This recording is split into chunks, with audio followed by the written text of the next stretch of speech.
Michael Busch bashes the Cardinals again in a Cubs victory at Busch Stadium, maybe named after him. Tucker and Suzuki struggle, but can the Cubs get those guys back on the right track? And second guessing the trade deadline. Carter Hawkins talked about the deals that weren't made by the Cubs this year in July. So we'll talk about all that right here on the Cubs Baseball channel. Like, subscribe, thumbs up. Let's get this party started. Great to see you guys. Sorry, Cardinals. What a whooping you guys took. Hey, one more tonight, though. Winner wins the series. Let's go.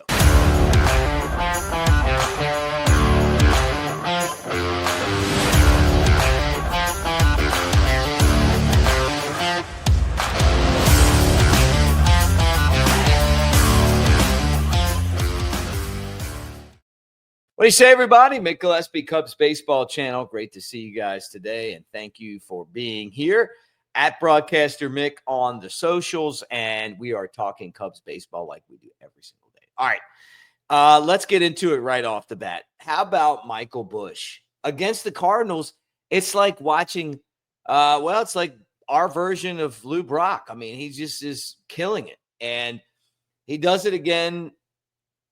Home run in the first inning. You know, this guy now is batting .448 with 5 home runs and 34 bats against the Cardinals. And they're starting to call him the Cardinals killer. I love it. I love it. Give me the Cardinals killer. His 3-run homer, 22nd of the season. He's the only guy named Busch to homer at Busch Stadium. We saw Matt Shaw go deep in the game. But I love it. I love the fact that the stadium's named after the guy, and the guy's doing things at the stadium that you're like, okay, hey, like put him in there. This was a good win for the Cubs. We're still waiting on Kyle Tucker and Seiya Suzuki to kind of get back on track again. I feel like Seiya Suzuki's like right there. And then with Tucker, I just don't know. You know, I did a show a couple of days ago where I talked about him possibly being injured. There's some of you guys that have slid into the comment section to say, hey, this was kind of his MO as a player for the Astros, where he would struggle kind of second half of the season.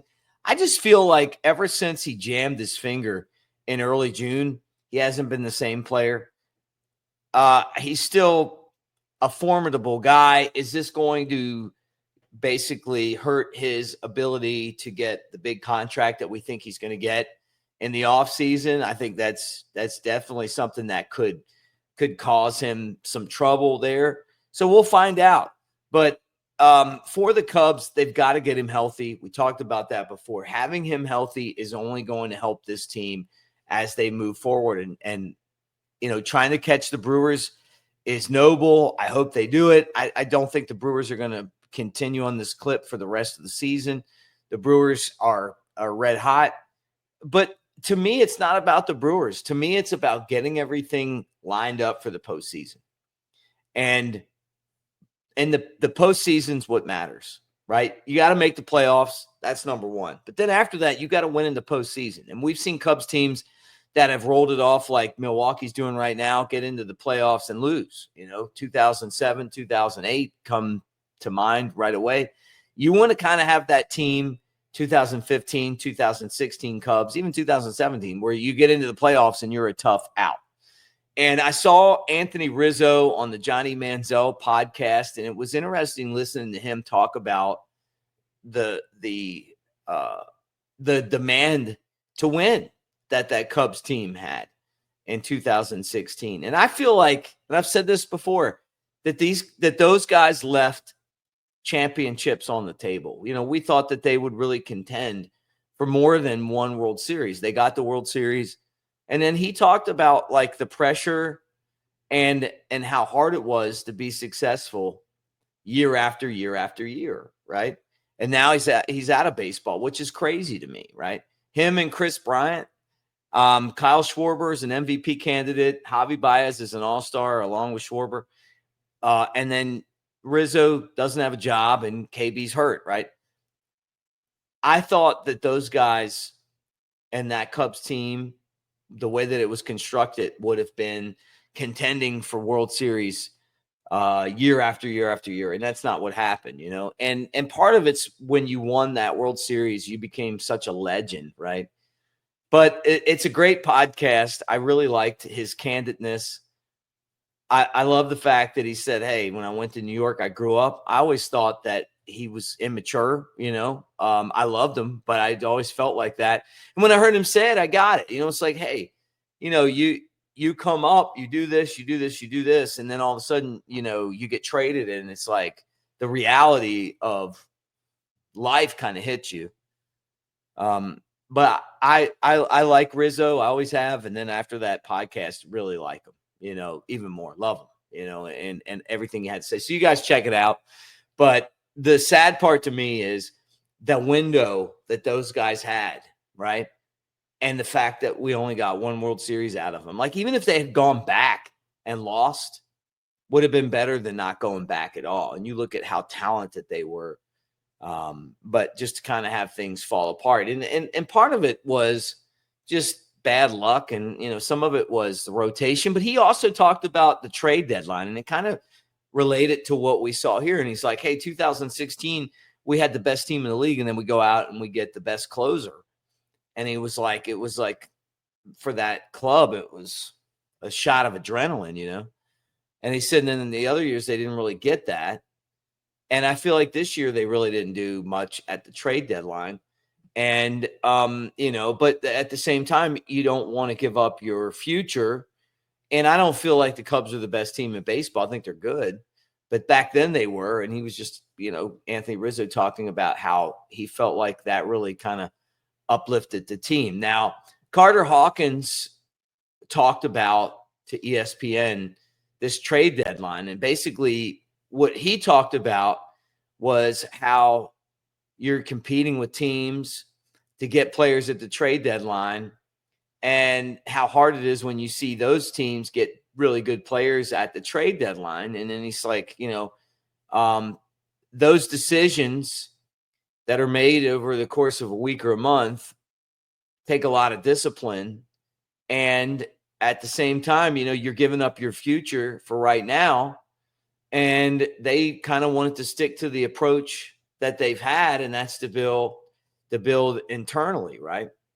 And you know, he also said, you know, we have a responsibility to the 2025 Cubs, but also the 2032 Cubs, you know, like in the future. So I get that part of it.